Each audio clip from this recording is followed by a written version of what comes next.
name is Mutindi Mulwa. I work with Story Moja and Starter Library. And what we want to do on the 31st of January is to have more than 100,000 children read out loud from the same text, a story that encourages peace and cooperation between communities, which is especially important as we head towards the general elections. We need the children to really put their statement of peace forward to the leaders and to Kenya at large, because if anything does happen, the children do suffer the most. They lose almost all their basic rights. There's a study you've done with percentages and very shocking results. Can you please share that with us? Okay, the KHRC did a study on knowledge, attitudes and practices among school children last year, and what was extremely shocking is that 12% of the children that were covered in that story across the country have been involved in conversations about kicking out one community from their home area.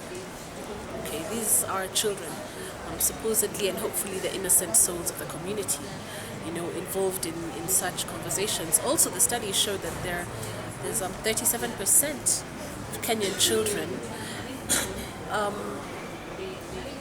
thought that their tribe was superior. I'm very sorry about that. And there's also 37% of Kenyan children who think that their tribe is superior to the others around them. And then on top of that, these are very, very big numbers because mass of the population in Kenya is under 18. Then we've got 33% of children who would prefer to make friends within their own tribes. So really we need to push the peace agenda not only with the politicians or industry leaders or the big people, but it needs to start with the young children, because at their age they are already thinking in discriminative ways, in their communities, and that does not bode well for the future of the country, whether it's this election or another election 20 years from today, because these children will be the adults actually actualizing their thoughts and conversations on this matter. Maina K once said that Kenya is not a peaceful country, it's only a calm nation. Do you agree with that statement? There's a theory. There's a theory. Is it a theory actually or a formula where there's latent violence and eruptive violence?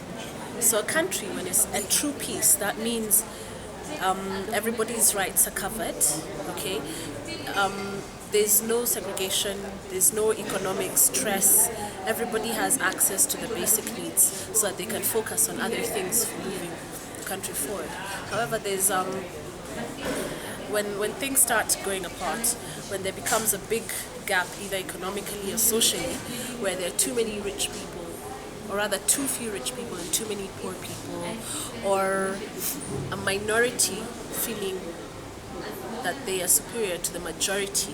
Okay, so socially, as long as there's stress and the minority feels on top, then we move into a state of latent violence, where yes, there may be calm, yes, there may be peace from the top, but underneath that seeming calm, there's actually a lot of problems that are just waiting to erupt. Then there's the state of eruptive violence. Now that is when people are all out violent, like what we saw in 2007. Okay, and some people believe that Kenya is in a place of latent violence. There are too many inequalities and injustices. There's a minority that is oppressing a majority. So if you look at it that way, then maybe, okay? But then also you can look at it from a point where there's so many people working towards peace, and it's not within our Kenyan culture to be explosive. So we don't really need to get to the explosive point. Does that answer the question? Yes, thank you very much. Okay.